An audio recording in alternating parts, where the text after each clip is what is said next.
Donc, cette nouveau audio, en fait, va parler justement de l'apparition, de comment l'homme blanc serait apparu sur Terre, etc., etc. Vu qu'en sachant que les vestiges des corps les plus anciens sont en Afrique, donc noirs, etc., etc., et comment quand l'homme blanc finalement avait apparu. Et donc j'ai regardé justement sur ce qui se disait euh, des études les plus récentes, en tout cas, quoi, de ce qu'on disait par rapport à l'apparition de l'homme blanc. Et en fait, tout le monde dit la même chose, quoi. Un manque de soleil, etc., etc. Que dans le temps, l'épiderme, justement, il n'y a pas eu ce contact suffisant avec le soleil, que ça avait blanchi la peau, les yeux, les bleus, les cheveux, etc., etc. Et que c'est à cause de ça, au final, quoi, tout simplement. Un manque de soleil qui faisait que l'homme noir est devenu blanc. Voilà. Et l'histoire s'arrêtait là. Et moi, de mon côté, je me suis dit, mais bon, c'est vrai que, bon, ça me paraît un peu tiré par les cheveux, juste un manque de soleil. Effectivement, hein, on pourrait blanchir, mais est-ce que pour autant l'ADN aurait changé, quoi, à ce point-là, au final, quoi. Et c'est là, en fait, tellement je n'étais pas d'accord avec, et je suis pas d'accord avec ces théories jusqu'à aujourd'hui, hein. Parce que pour moi, ça tient pas. Ça peut tenir dans un sens où on peut blanchir, éventuellement, on peut perdre des teintes de couleur, mais est-ce que pour autant, dans l'ADN, on deviendrait blanc, les yeux bleus et les cheveux blonds vu que c'est de l'ADN, logiquement, plus tard, ça devrait revenir, quoi. Je veux dire, une personne blanche qui irait dans le sud, à un moment donné, peut-être qu'elle referait des blagues, quoi. J'en sais rien. Mais en tout cas, ça me paraissait complètement disproportionné par rapport à la réalité, au final, quoi. Donc voilà, donc je me suis intéressé un petit peu à tout ça, et tout le monde dit la même chose. Manque de soleil. Ok, l'histoire s'arrête là. Et moi, j'ai voulu pousser un petit peu plus loin de savoir que, est-ce que vraiment c'était ça ou est-ce qu'il y aurait autre chose. Donc du coup, je me suis intéressé un petit peu aux religions, non pas pour y rentrer, mais pour savoir ce qui se disait au niveau d'un point de vue énergétique et d'un point de vue technologie. Et là, je suis tombé justement sur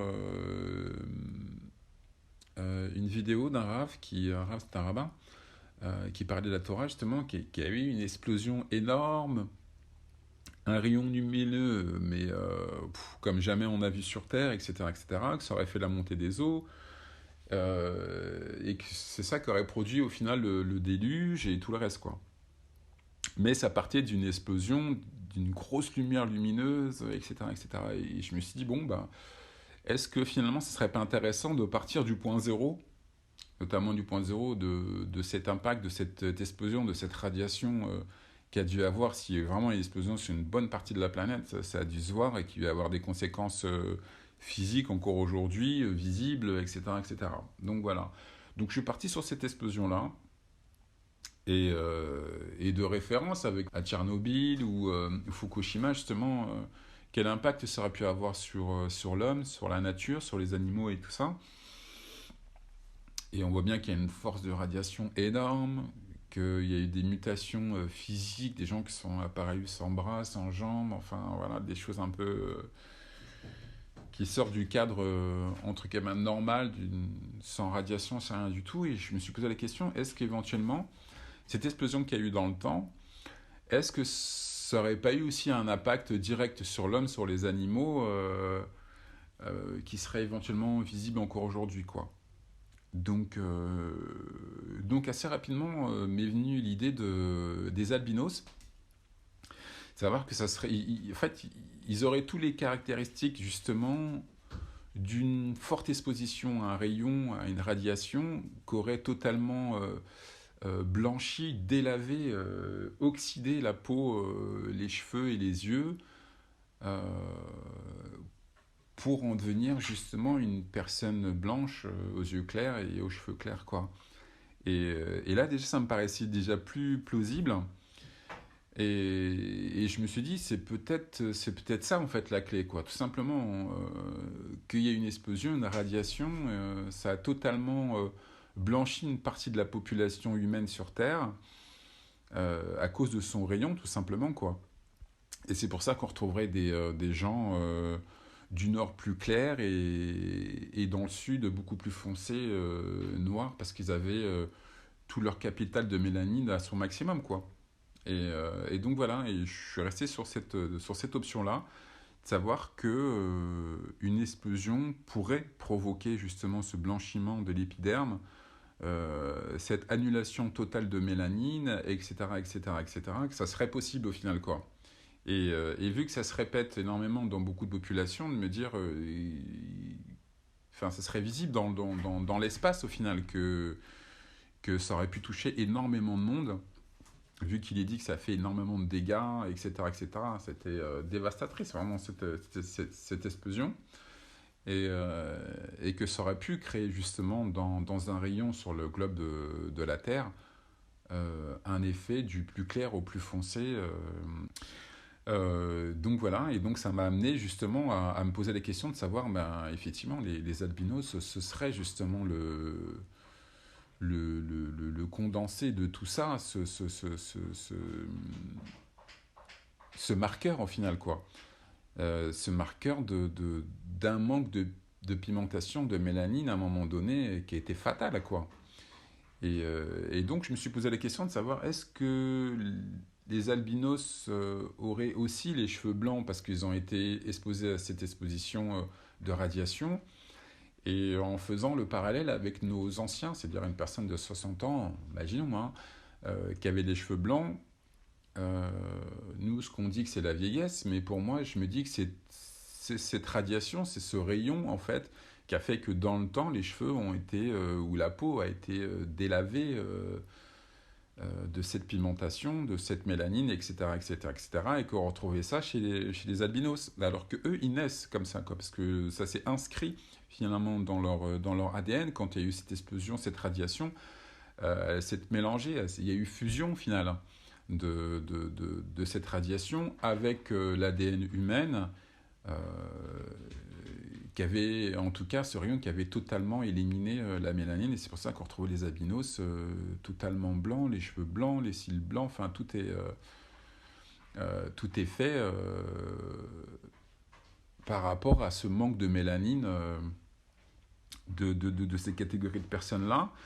Et j'ai fait le parallèle justement avec nos anciens, quoi, de savoir que est-ce que c'était ce rayon-là qui avait fait les cheveux blancs, donc finalement ça voudrait dire que ce rayon-là nous touche dans la durée, parce que pour moi ce rayon-là en fait il est dans une dimension différente de la nôtre, mais qu'il y avait quand même une sorte de radiation de ça, quoi, et que nous on avait référence par rapport à nos anciens de ce rayon-là qui avait blanchi les cheveux, qui avait blanchi la barbe, qui avait éventuellement blanchi aussi un peu la peau dans le temps, comme usé en fait, quoi, délavé par rapport à ce rayon.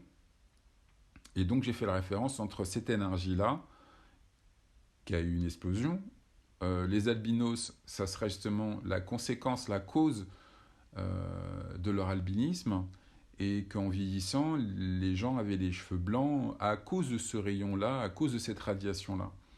Et donc je suis parti vraiment sur l'idée que cette force qu'on appelle la force du vide avait des propriétés, effectivement une force énergétique énorme, incroyable, on n'a même pas idée aujourd'hui, mais que tellement elle était énorme que même dans une autre dimension, elle avait justement des répercussions, on va dire minimes, parce qu'il nous faut 60 ans pour, entre 50 et 60 ans, d'avoir vraiment les cheveux blancs, etc., etc., voire un peu plus pour certains, mais elle était là, en fait, elle était présente en permanence, qu'elle nous touche en permanence, c'est ce qui faisait notre vieillissement, en fait, quoi. Et donc cette énergie peut être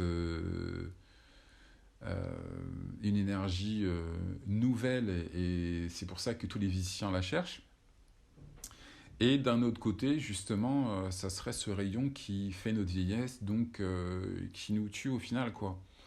Donc voilà, je suis parti vraiment dans ce principe énergétique que ce rayon, d'une part, blanchit, et que d'un autre cas, justement, nous fait vieillir et nous fait mourir, quoi.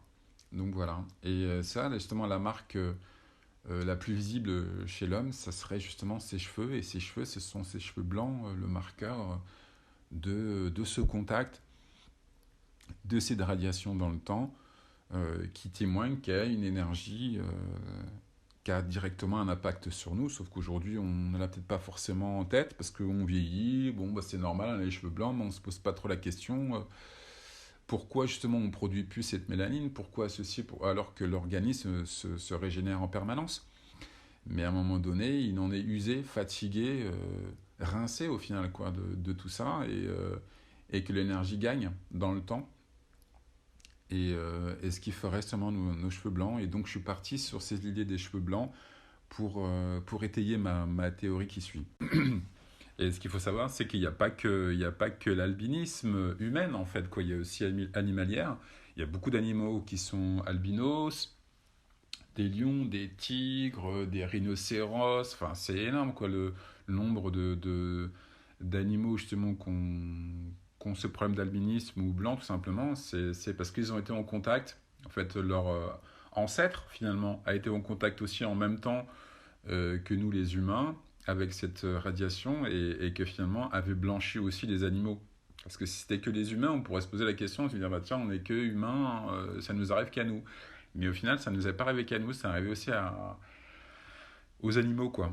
Donc c'est aussi un marqueur, un traceur qui dit qu'effectivement, il y a un problème d'albinisme chez les animaux, chez les humains. Est-ce qu'il y a eu une catastrophe qui a fait que justement ça a eu cet impact directement sur ça, et que dans le fil du temps, voilà, les choses se sont un petit peu réorganisées, on va dire, et qu'au final, de l'albinisme, d'en avoir très très clair, très blanc, aux cheveux blancs, ils sont passés au blond, avec les yeux, bon, toujours la couleur claire, mais déjà un peu plus tiré vers ce qui était à la base, en fait, tout simplement, quoi. Et c'est pour ça qu'on trouve des blonds, après des châtains, hein, des roux, et qui vont jusqu'au brun, etc., etc., parce qu'on voit bien qu'il y a une progression de peau, des yeux et des cheveux.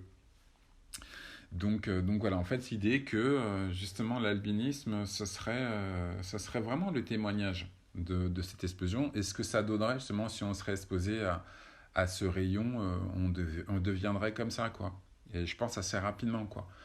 Donc, euh, donc voilà, c'est un peu l'idée de base. Et donc on va pouvoir faire la suite, parce que justement, si ces cheveux blancs des albinos ou justement des anciens euh, à cette référence-là par rapport à cette énergie, il y a encore une suite. Donc, et cette suite, je vous la livre juste après en audio. Ciao.